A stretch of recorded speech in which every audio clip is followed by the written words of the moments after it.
of the Virgin Mary, built on top of a puy. There are 60 such extinct volcanoes in the area of France. The Abbey of Saint-Michel is on another. Geologically, it's one of France's most interesting regions, and it's the next battleground in the Tour de France.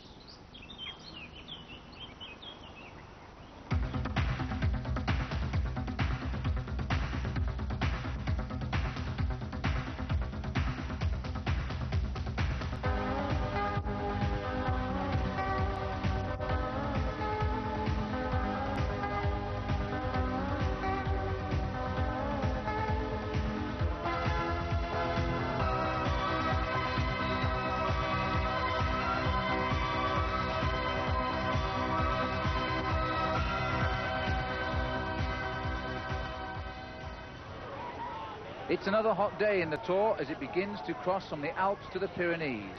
This was the scene this morning as a cannon shot got the 168 survivors away from the village of the Puy-en-Velay.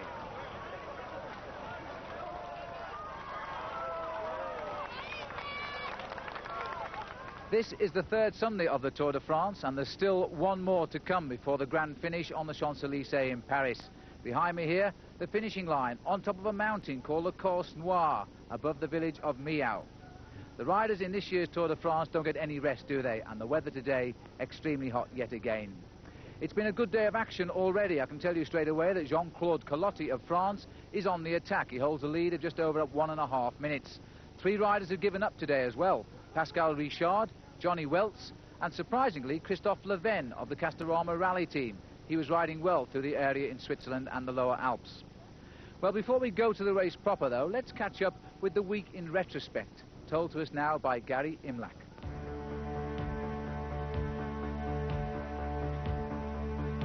This was the week the riders hit the mountains, and the mountains retaliated.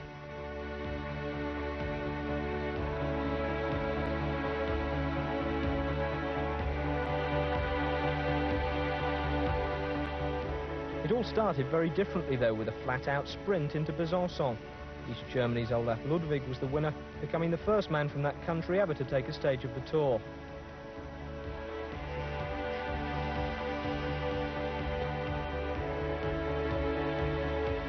Unfortunately for Olaf, the winner's podium was the only thing he managed to climb comfortably all week, as the race headed onwards and upwards, mostly upwards.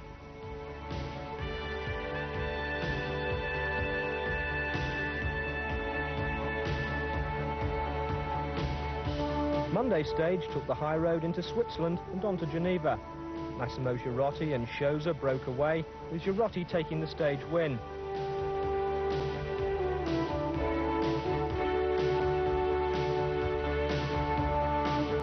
At the back, Olaf, who should be getting used to crossing borders by now, was just inside the elimination time.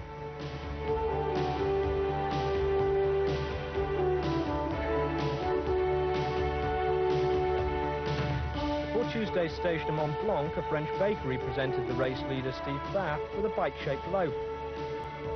I don't know what was in it, but suffice it to say that by the end of the day, a Frenchman was in the yellow jersey. Ronan Pansek had taken the race lead on his birthday.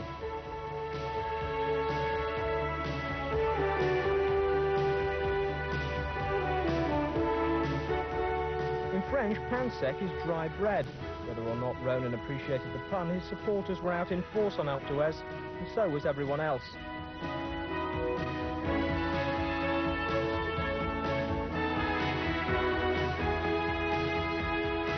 Many of the fans had been up all night painting their heroes' names on the roads, including apparently Mrs. Liggett.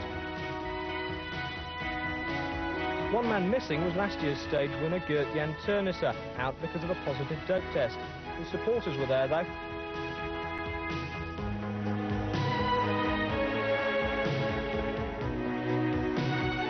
On the road, Delgado, Le Monde and Bunyo set the pace, with Clavirola coming back at them time and time again.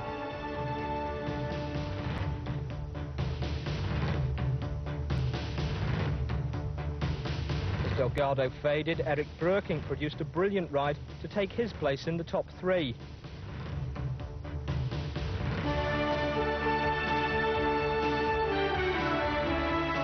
With Bunyo just taking the stage from Le Monde at the line.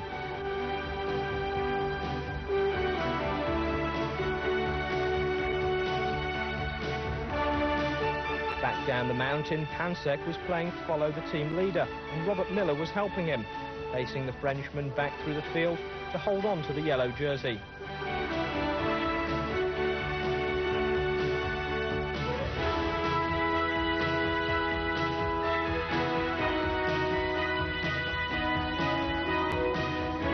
By the end of the next day, though, it was gone. On the road to Villard-de-Lans, the stage was Brookings.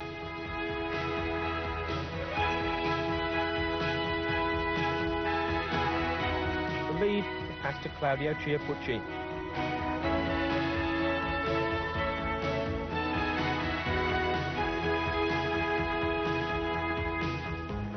Going into today's stage, the Italian still had it, but not by much. Josas took the win yesterday in Saint-Etienne, but Le Monde, Delgado, Brookings and Bunyo all took time off the race leader.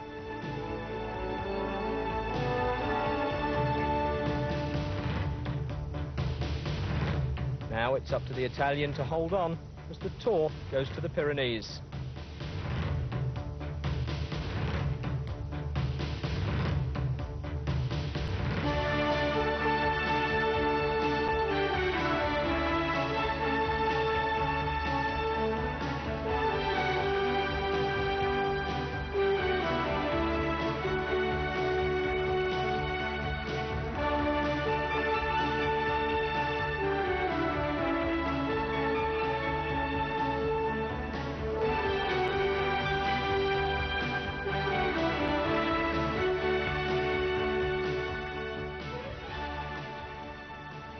Well, Chiappucci's lead is now looking rather tentative.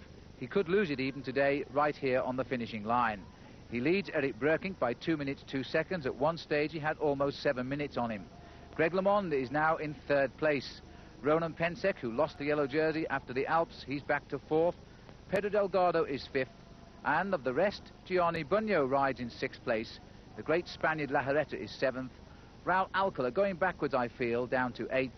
Andy Hampston could be coming forwards up to ninth, and the Belgian champion Claude Coquillon, well, he's in 10th place. You know, two riders really impressed in the Alps, Eric Brookings and Greg LeMond. And yesterday, Paul Sherwin asked them both the same question. What was Pedro Delgado going to do today? He spoke first to Brookings. He will attack, and he is, I think, the strongest in the Pyrenees, so we have to be careful with him. So your job is to stay as close as possible to Le Monde and Delgado? I think so, yeah. I'm sure Delgado will attack. I'm sure there'll be attacks. And I hope I'm feeling good, as good tomorrow. What about the ride by Eric Brookings? How do you expect he'll go on the climb tomorrow? I think he'll go quite well. Do you fear him in the mountains, or who's the rider you fear the most? I fear everybody. That's one of my qualities. I never gain too much confidence, because it's the one way maybe you win some races because of confidence, but you lose more races because of too much confidence. And everybody still is dangerous. And how do you feel about the rest of the Tour now, Greg? It surely must be opening up for you three riders, Delgado, Le Monde and Brookings. Yeah, I think it's been a very good battle to take back the 10 minutes on Chiappucci and the guys who had 10 minutes, and it's been a very interesting race. Somewhat bizarre, and the riders who are riding better than I ever thought they would ride. I think I'm riding as well as I have been last year. It's just that the race is quite a bit different. I don't think it's quite as selective. So people like for the time trial yesterday are fresh for it, L'Alpe d'Huez too. But as I said, the Tour de France is done in the last week, not in the first 2 weeks. And quite right too, Greg. And this is the route all of the riders face today. It's up and down through spectacular scenery from Le Puy-en-Velay, on through the Tarn Gorge, which comes near the end, and then up the Course Noire to finish with a climb of 8 kilometres. In all, 205 kilometres on the menu. And as we look down now on the beautiful scenery here of the Tarn Gorge, this is a chasing group now of 17 riders. Jean-Claude Collotti was caught by them and gone out of the front of this group now, Collotti's teammate Jean-Claude Bagot. And in this group is Robert Millau, riding very strongly, but the main field are closing in fast. And this is the back of the tail of the group. And Robert Millau is still in this group, but the last time check we got was that the main bunch of riders, including all of the favourites, only 58 seconds back, and Jean-Claude Bagot has gone 2 minutes 7 seconds into the lead. Well, the bunch is really chasing this group down now. We've got at the front of the bunch the Chateau Dax team working for Gianni Bugno, trying to bring this group all back together again. Bagot's attack has probably slowed down the breakaway's momentum, and it could well be that this group's going to get caught very soon. There in the middle of the picture now, wearing number 7, you can see Robert Millau not contributing a great deal to the break at the moment. Well, there was hopes, in fact, that Robert Millau might try to win this stage. If he can get to the base of this final climb of 8 kilometres, then I'm absolutely convinced Robert will just romp away from this group and hopefully win the stage. The big concern now is that Jean-Claude Bagot may be getting a little bit too far ahead. His lead, the last check, was 2 minutes 7 seconds in front of the group. Now 1:29 here is Denis Roux from the Toshiba team, having a very good stage today. And I know that Denis Roux' sister watches all our programs on Channel 4 because she lives in Basildon. And Denis has ridden well today because over the second category climb of the Côte de Choiseul, won by Bagot, second was Martin Ducrot, and Denis Roux went over there in third place. And this is Patrick Robit, who's back with his team car. And I've got a feeling the team car there, Paul, might be actually telling him about the situation behind this main field coming up.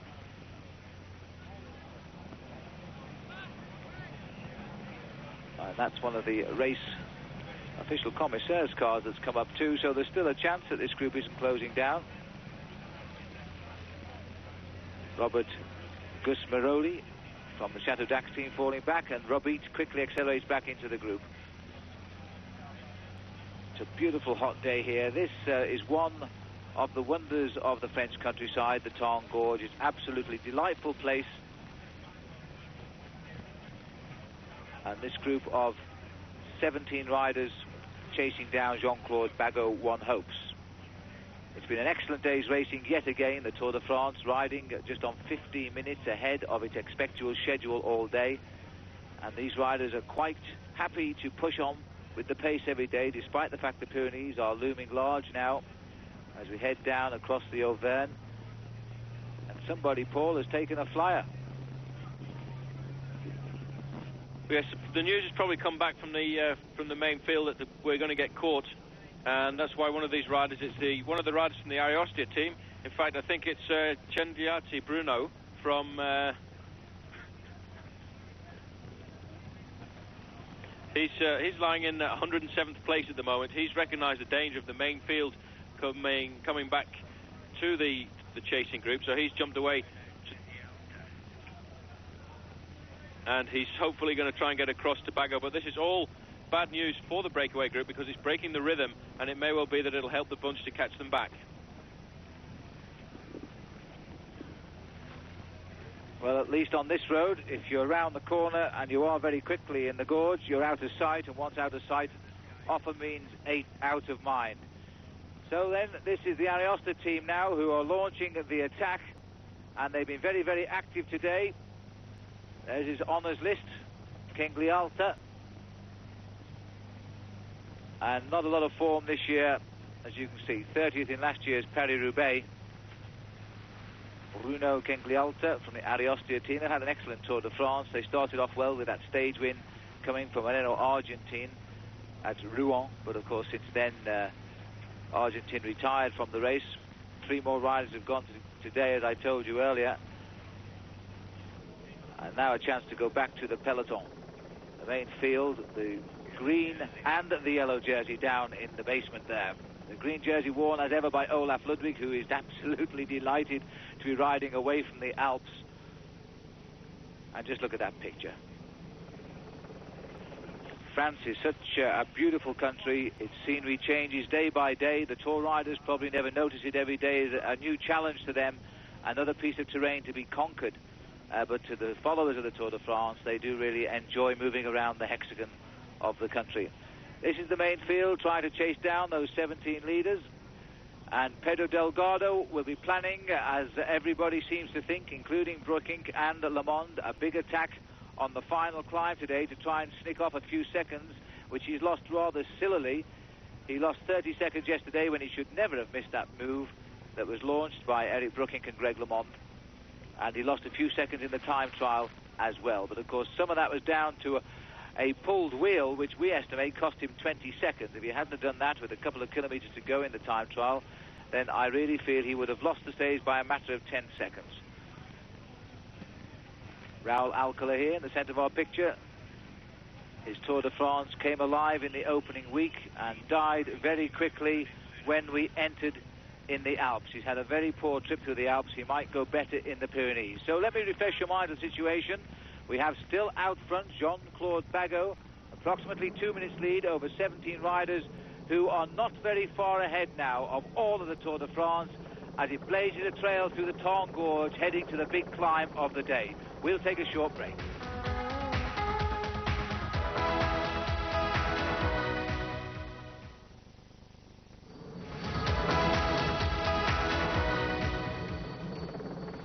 Now, as you'd expect with a sporting event of this size, the Tour is being covered by almost every modern means conceivable, including a 9-camera contraption which is taking 360-degree pictures of the race to be shown on a special screen back at Futuroscope where the whole thing started.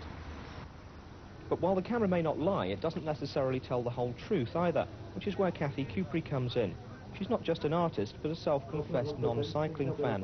And in a closed world where the same small group of photographers shoot the same cyclist 12 months a year, she inevitably brings an outsider's eye to the Tour. Well, the idea is like a trip, you know, it's just like getting the moments very interesting during the trip with lots of emotion in the drawings, like you're drawing very fast, and so you try to catch what was going on, and that's what the drawings are all about. What attracts you about cycling? Well, the movement and the fashion type, you know, about the colors, and even like their legs, or they look like dancers when they're just walking on. When you take them just out of their bikes, you know, they can't walk on. And I like this part, and I like the movement on the bikes too. As befits her subject, Kathy works fast, not only sketching but painting on the move. The result is a kind of painter's Polaroid, and so far the reaction of the riders has been good. They appreciate the drawings, and they're coming just to sign, or they write something for me, and they want to, anyway, all the time they're coming to see what I'm doing and start talking about it. That's nice. Now, you've got one picture here. What's the story behind that? Well, the story is that that guy came, it was the day of the presentation on TV, and my spot was just before the entering. So he came to me and he said, "Hey, Sugar, want to draw me?" I said, "Come on." So that's an American guy, and I like this drawing because it's a particular way of speaking. Away from vain riders, Kitty has also painted finish line locations from Le Mont Saint-Michel to Geneva. And next Sunday she'll be on the Champs-Élysées, putting the climax of the Tour into a personal perspective.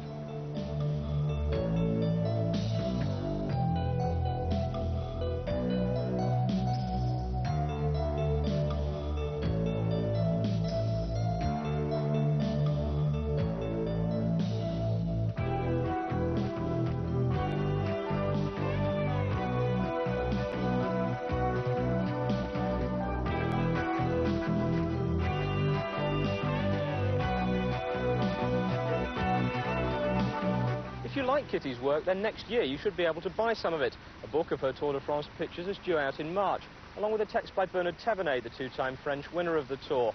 In the meantime, for a slightly more immediate, and I'm sure no less considered view of the action, here's Phil. And there's the whole field of the Tour de France, and they are really moving now because they are sensing they might yet close in on the escapers. The escaping group, by the way, is 16 strong now because Bruno Chenolta has joined Jean-Claude Bagot in the lead. But there's nothing in it, Paul. Just about 28 seconds, I think, the time check you've got there from the 16 to the 2 leaders.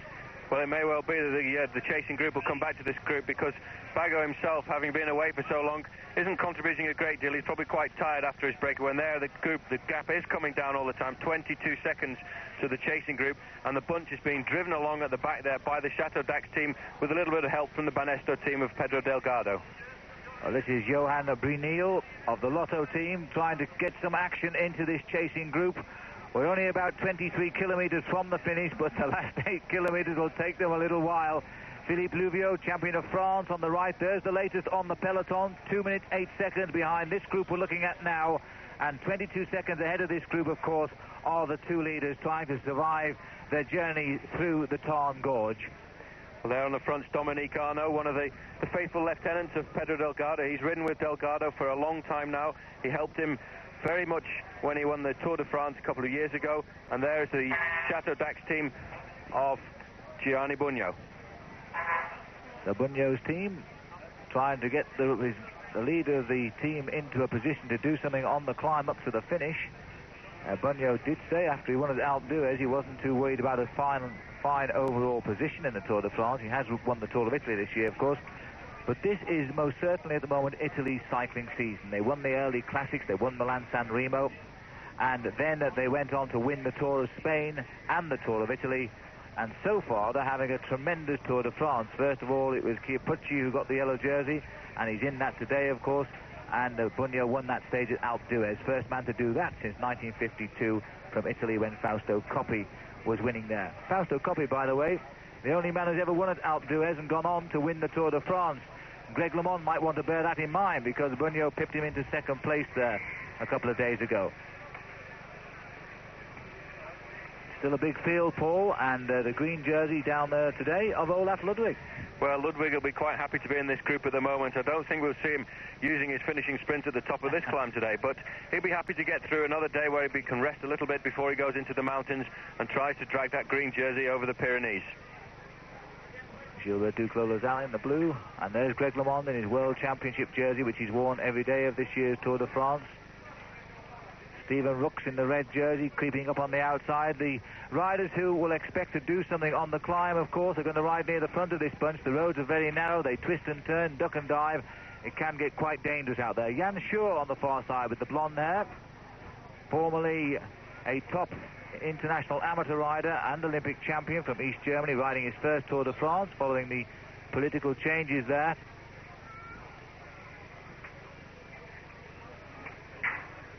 And all of the Chateau Dax have now been summoned to the front, so Bugno quite clearly has a plan. He wants them to get up to that group, and then he might try and springboard away on the final climb. And they're willing to commit themselves totally, Paul. Well, that's the way the Italian teams work still. Even though it's changing a lot in the rest of European cycling, where you don't get quite as many domestiques, you find that the riders will not dedicate themselves to their leader, but that's still the case in Italy. As well, I suppose, is the case with Pedro Delgado's team, the Banesto team. They completely give themselves up and sacrifice themselves for him. But the chase at the moment is still going on, but it's not coming down too rapidly, and it could be a big advantage if this group could get to the bottom of the climb with a minute's lead at least for Robert Miller. But what damage is this speed causing? Because once the riders come to the foot of the climb up to the finishing line here, they'll have gone so quick over this last couple of hours, there'll be some very, very tired legs indeed. It's exactly what the climbers want. Send up the domestiques, make them keep the pace high, and then hope that they have taken some of the spirit out of the other climbers' legs. Well, another time check coming through now, Phil, as we're at Boyne after 181 kilometres, which leaves just 26 kilometres to go. These two riders now have 45 seconds lead on the chasing group, and the main peloton is still at 2 minutes 30, so they're not actually pulling back any time on the group of 16. Well, they seem to have found the second winner, rather Jean-Claude Bagot has, because since he's been caught here by Cenghiolta, Cenghiolta's done all of the work. And there's confirmation of that 45 seconds that Paul Sherwin's just given us.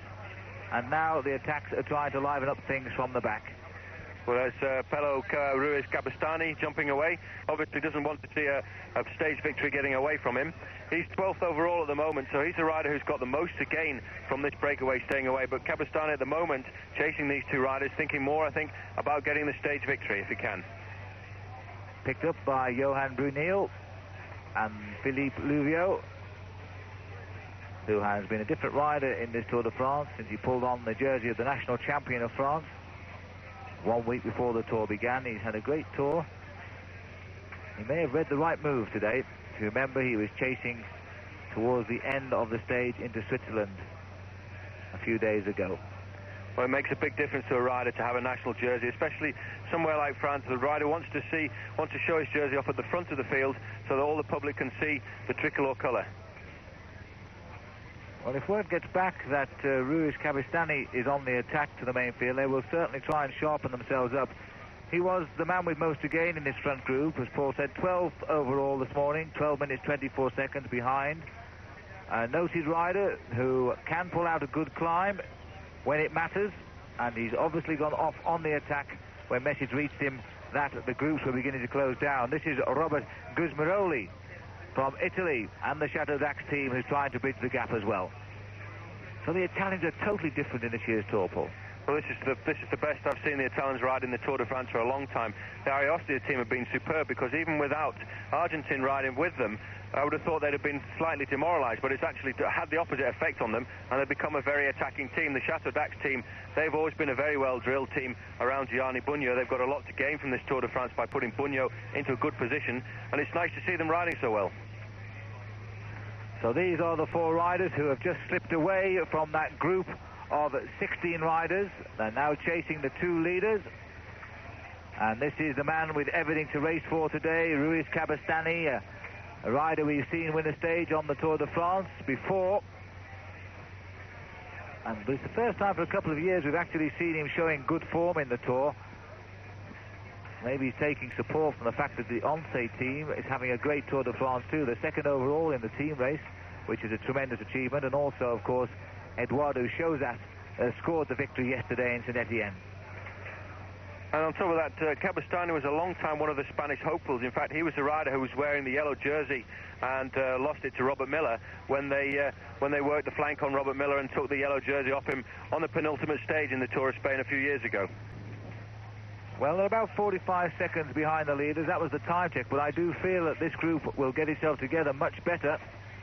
This is Brunil, who's having a tremendous first Tour de France. He's always in the thick of the action. Cabestany in second place. Louvio not working as hard as he might. Perhaps he's feeling the pace a little bit. And the Chateau Dax rider sitting at the back, the policeman, trying to hopefully hope that this group will come back and that his man, Gianni Bugno, will join them. Well, as they come to the next Panasonic sprint, that leaves them with 20 kilometres to go, and the speed that this group is now chasing, it's a lot more dedicated to try and catching these 2 riders than it was before. It may well be that the group of 4 will catch the 2 riders here in the lead. And here are the 2 leaders, and Bago, since being caught by the Italian, has done nothing at all, Paul. Well, I'm not surprised, because Bago was away for something like 45, 50 kilometres, so he will have left a lot of energy in that breakaway of his, and he'd be very pleased, in fact, that Tenzigliati had come up to him. And this group now chasing at the front, you've got Johan Brunel, who really is one of the revelations of the Tour de France. He had a very bad start to the Tour with a suspected bronchitis, but as the good weather's come along, he seems to have improved as the days go on, and he's been extremely good in the mountains. And what's going on here? Because it looks as though Tenzigliati is putting in attack. And Bago, 20 kilometres to go. Banner just flashed by, a little out of position by our reckoning, but it won't matter. Tenzigliati, in fact, taking the special sprint there, and so he earned himself £100 or so, and now he'll freewheel, and Bago will rejoin him. This is the pursuit behind, much more solid. Oh, dear me, very much more solid. At 20 kilometres to go, we're going to have 6 leaders here. And now this will give a changing face to the Tour de France, because Pello Ruiz Cabestany will try to jump away. So we have 4 riders coming up. And they catch here as Bago now finds what started with 1 has become a group of 6. They've just got the climb, but what a climb to come of 8 kilometres. We won't miss any of it. Join us after the break.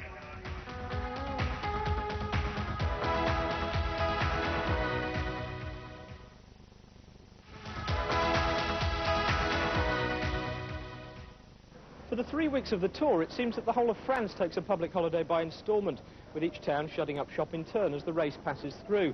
This is the village of Champagnole on a Monday morning, what should be the start of the working week. But all the side streets are completely deserted.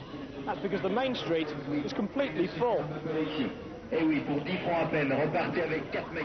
And this is the reason. Not the race itself, that's still over an hour away, but the caravan publicitaire, a vast and vulgar convoy of nearly 500 vehicles, carrying virtually worthless free gifts for the crowd and almost priceless free publicity for their companies.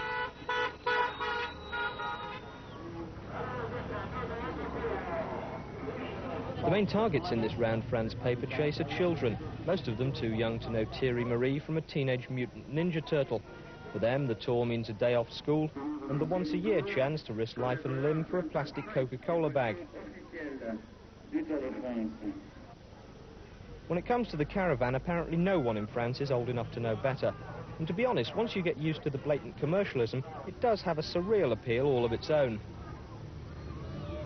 This is what the Tour de France is really all about, driving through the Alps on the wrong side of the road, ignoring the speed limit, with a convoy of profiteroles for company. Well, maybe not, but the sight of 489 of the strangest vehicles never to get an MOT careering across France on closed roads is a spectacle not to be missed, and seemingly no one in France does. The crowds turn out all along the route, and the whole convoy is treated like a football team returning home with the FA Cup.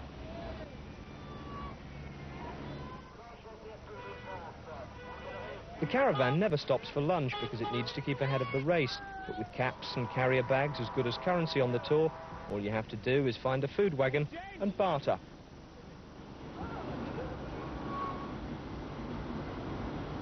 How many? Hey? 4.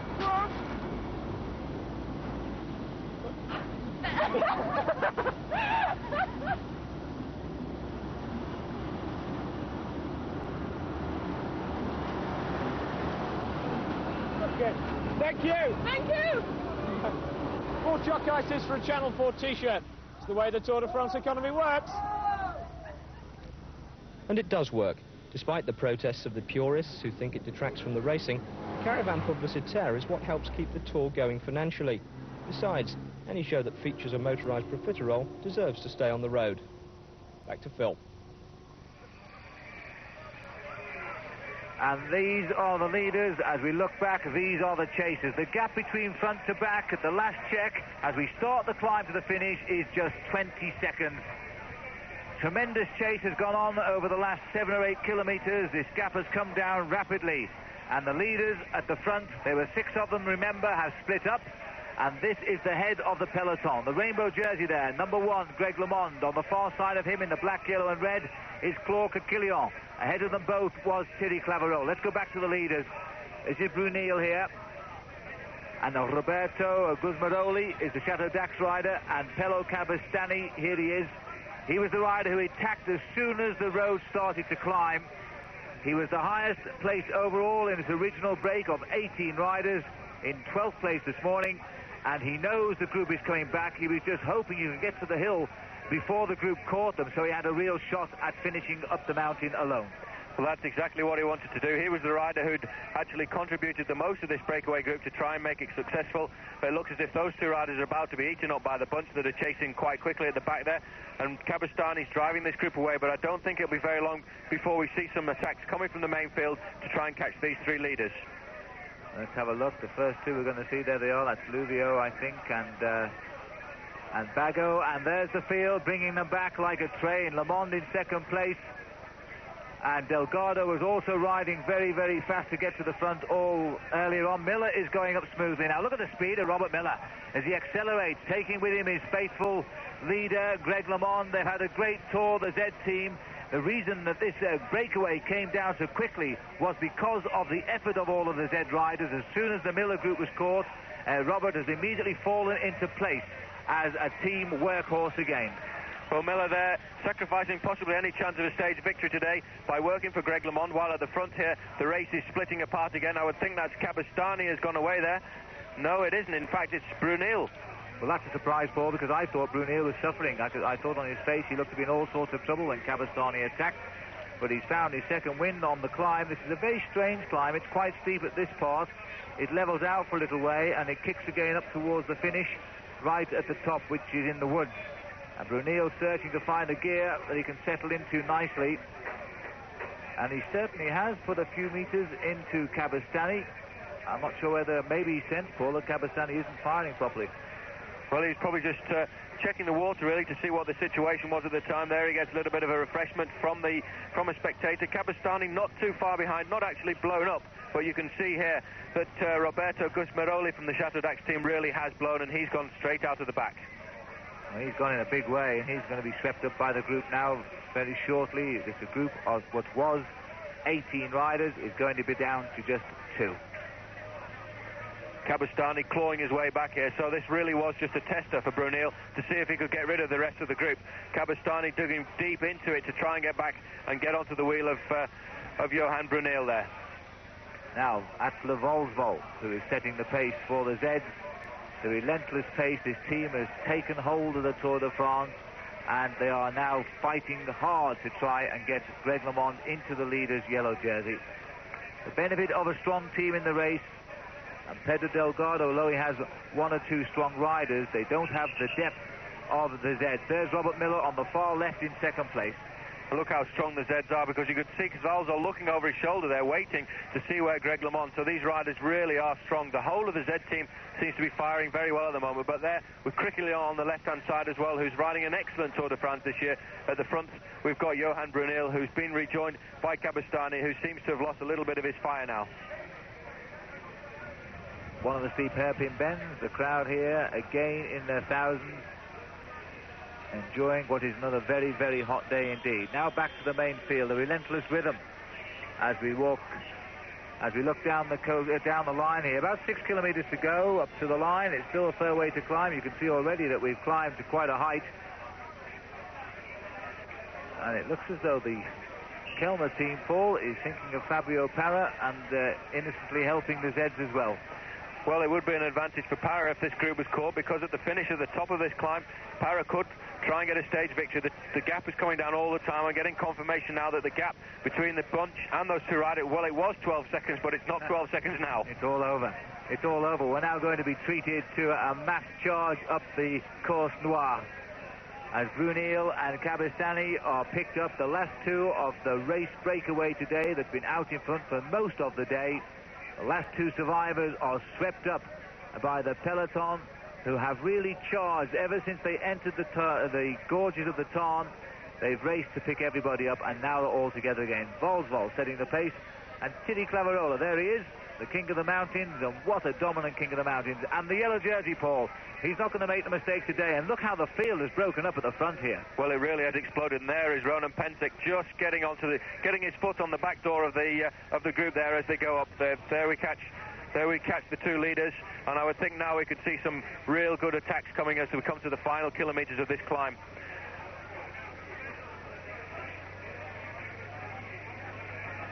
The relentless tempo of the Z. It's a wearing down process because it's a long way up the climb. Volsvold finished second in the Tour de Trump in the United States. He's had an excellent season, certainly his best since he turned professional.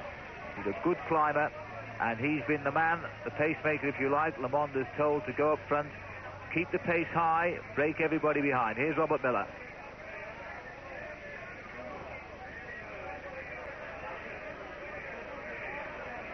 And Millau now in a little bit of trouble, I think, Paul, because he was in that breakaway all day. He's done all he could at the start of this climb, but now he's hanging on at the back.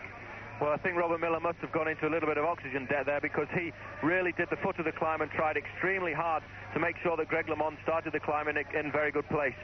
It looks as if that may well be Marino Lejarreta on the front with Greg LeMond just on his wheel there. All the big heads of the Tour de France seem to be present at the moment, and Robert Millau has just got back onto this group. Maybe get his breath back and be successful as we get nearer the top. Well, he gets a slight respite. It's happening about now where this hill is not as steep as it is at the beginning, and certainly as it comes up towards the end. This is Lejarreta, who's got back into second place now. But he is coming so well in this Tour de France. He finished fifth in the race last year. He's such a quiet cyclist. He rides it with a great deal of intelligence. He watches every move, and gradually he slips up the classification almost without being noticed. Well, another good rider from the Once team there is Eduardo Chozas, who won the stage into Saint-Etienne. He's up there at the front giving a little bit of help to Lejarreta at the moment. And if you see how much this bunch has actually exploded already. Well, there on the left-hand side, you can just see Gianni Bugno next to Greg LeMond, who's ripping his jersey open, trying to be able to breathe just that little bit better. Well, when we last came here, it was Régis Clerc who won the stage, and he won it by many, many minutes. He'd been away in front so long. And then we were treated to a great fight amongst the leaders, and I think we're going to get that again now, because on the right is Claude Criquelion, seeing the clean road ahead. Greg LeMond in the World Championship jersey, the yellow jersey of Chiappucci, and Eric Breking just in the bottom of our picture, as was Pedro Delgado. There's Delgado now, the little crouched figure on the right. and that looked to me as though it was Andy Hampsten just dangling off the back. Well, Hampsten obviously got bad memories of the last time that he rode up this climb when he was Tour de France hopeful. He was hoping to get a very high position overall. There's Cabestany. He's going backwards, having been away in the break all day long, but he will have hardened up the race quite a lot for Lejarreta and Chozas. Hampsten looks to be suffering a great deal here, as he did a few years ago. A little bit of a surprise, that, because Andy looked to be coming good. He had a great trip through the Alps, and now he's off the back of this group. And here, I think, is the most faithful teammate in the world of cycling, Paul, right now, Miguel Indurain, who rides totally for Pedro. Well, he's absolutely incredible, this rider. He's probably realised that if he rode for himself, he could maybe finish 5th or 6th in the Tour de France, but he prefers to just dedicate himself solely to Delgado, and it's as if Delgado has got a motorbike to help him. There's one of the Kelme riders just jumping away there. Well, he's gone for it. And it's not the team leader, Fabio Parra. I would go for Nestor Morro, perhaps, or Nelson Rodriguez. They're the two riders most likely to have put in such an attack. Well, one of the Colombians looking back to see what... Rodriguez, Paul, who's gone. Rodriguez looking back to see what the situation is in the race, hopefully hardening up the race a little bit so that Parra, if he's in that group, can attack as well. So they've got to come out and chase him, and I would figure by the fact that he has attacked, Parra is in this lead group, which is getting smaller by the minute. Well, one of the first men to respond there was Gianni Bugno himself, as you can see, just in second place there with the sunglasses on top of his head. And Thierry Claverola in trouble now. He's slipping back to Cabestany and Hampsten. He's done enough, though, I think, to win the King of the Mountains in the Tour de France, even though we still have a week to race. He took so many points on the high mountains of the Alps. He's falling away from this pace now, which is going to centre around the men who can win the Tour de France overall in Paris. And Rodriguez is the little rider there trying to set the pace that will break this field down even less. I'm getting confirmation, Phil, that Eric Brookink is actually having a little bit of difficulty here, and the group that is going away contains Indurain, Delgado and Greg LeMond. This is the yellow jersey in this group. Chiappucci and Raul Alcala is there in the centre. Also is Fabrice Filippo with the blue shorts on. That is the second group on the road, though, as we move back up towards the leaders. And this looks like Lejarreta digging deep again, seeing what the gap is like. Well, he deserves a stage win, and the Once team are on a high. They are second overall in the team race, and of course, yesterday, Saint-Etienne was the victory for Eduardo Chozas. Well, one of the French journalists actually reproached Lejarreta, saying that he was a rider without ambition because he just used to cruise around the Tour de France, the Tour of Italy. It isn't. It's in fact Chozas who's gone away again. No, sorry, Phil. It's Lejarreta. Now, this is a good attack by Lejarreta, Paul, and it's good to see him have a go too, because if he has a little bit more belief in what he can do, he could one day perhaps win this Tour de France. This is the strange group behind the yellow jersey, again losing time. It would be nice to know the exact whereabouts of Brookink, because Brookink's not too far away off the race lead now, 2 minutes 2 seconds. And is he with Chiappucci, or is indeed he behind him? And we're not too sure. But Lejarreta certainly is the leading rider on the Course Noire. The group behind contains Greg LeMond, and we think it may not contain Eric Brookink. If that is the case, Greg LeMond is riding into second place today.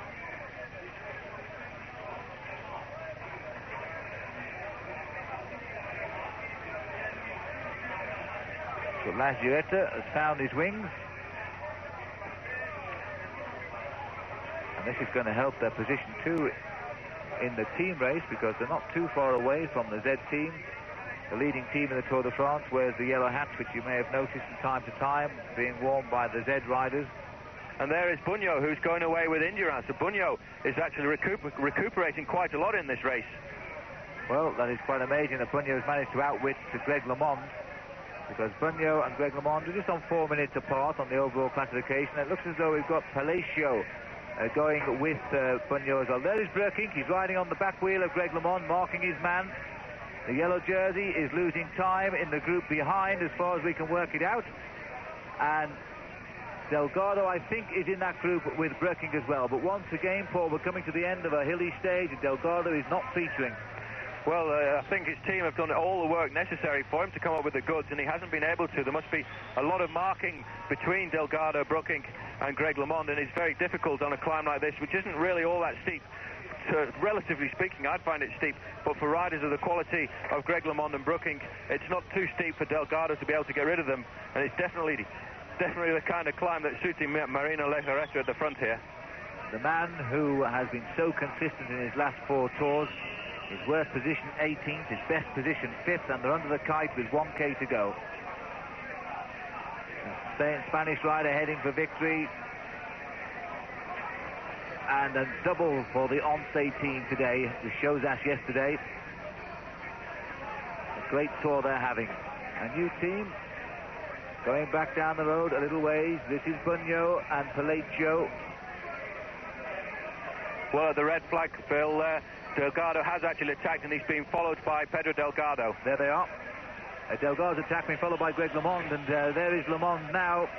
And Delgado is going to have to follow Greg again when he should be leaving him, because LeMond is ahead of Delgado overall by 4 minutes. Another day can be ticked off tonight by Greg LeMond when Delgado has not done what LeMond expected, and that was get rid of him on a big climb. He looked over at the face of Delgado. Now they ride side by side, pedal rev for pedal rev. Lejarreta is gaining time, but he has a lot to pick up. He won't be concerning Greg LeMond too much. LeMond is, at this moment, riding a good race because he's pulling away from Eric Breukink. He needs to pick up 32 seconds on the climb to go ahead of Breukink and into second place overall, and 2 minutes 34 seconds to take the yellow jersey. But the whole group is coming back to Delgado and LeMond. There's Eric Breukink. Also, just at the back there, you can see Raul Alcala, William Palacio on the far side, and Claude Criquillon in the Belgian national champions jersey. So the yellow jersey is not in that group, and if he loses over 2 minutes, then the jersey will swing today to Eric Breukink. He'll become the 5th man to lead the Tour de France, and the first man who one would refer to as a favourite to win it. But we're going up towards the summit now, and the rider who has been the most consistent over the years in the Tour de France, 18th in 86, 10th in 87, 16th in 88, 5th last year, and now he finally gets a stage win in the Tour de France and might well find himself improving his position overall tonight. 7th this morning. As he comes up to the line, Marino Lejarreta takes the stage win. Tremendous round of applause, and he'll cherish that victory. This is the rider. In fact, it's Miguel Indurain who's with Bunyo here. It's Indurain who's marshalled Bunyo all the way up, but he hasn't done any work at all.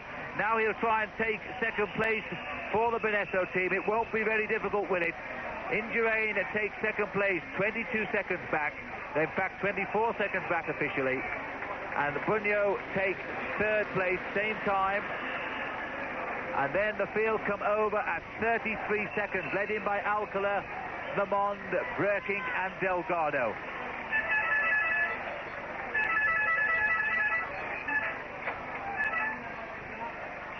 And the yellow jersey loses another 47 seconds of his lead. So he will survive in yellow again, but surely now his time is running out. Let's have a look first of all at the stage result. A win for Marino Lejarreta, the second Spanish win in as many days. In second place, 24 seconds back, Miguel Indurain. Alongside him, Gianni Bunyo. A better day for Raul Alcala of Mexico. He gets fourth. And then the stars of the Alps line up. In fifth place, Greg LeMond. Sixth place, Eric Breukink. And in seventh place, Pedro Delgado. So, a day of relief for the yellow jersey, Claudio Chiappucci. He rode a lot better today, although he lost a little bit of his overall lead to the stars in this year's Tour de France. Let's have a look at the overall situation. Chiappucci now leads Eric Breukink by only 1 minute and 49 seconds. In third place, Greg LeMond. He's close too, to 2 minutes and 21. Pedro Delgado climbs up to fourth place, 4 minutes 26 seconds back. Ronan Pensek continues to descend the classification down to fifth, almost 5 minutes down. Gianni Bunyo stays in sixth, but closes in slightly at 6 minutes 3. The winner today, Lejarreta, is seventh. Andy Hampsten, Raul Alcala, Criquillon, and the rest remain pretty much unchanged. So the final week of the Tour de France has begun. We now face up in the middle of the week to the Pyrenees, and next Saturday the final time trial. It's going to be a great week, and there's an awful lot of racing still to be done. And the man they're all aiming at, of course, Claudio Chiappucci of Italy. Tomorrow the stage is comparatively easy. It's a ride of only 170 kilometres, going from the basement here at Millau along to Revel. Remember, if you've got page 465 on Fortel, you can keep up to date with the results. I hope you've enjoyed our coverage today. Tomorrow night we're back to our old time of 6:30. From the road of the Tour de France, from Gary, Paul and myself, a very good night to you.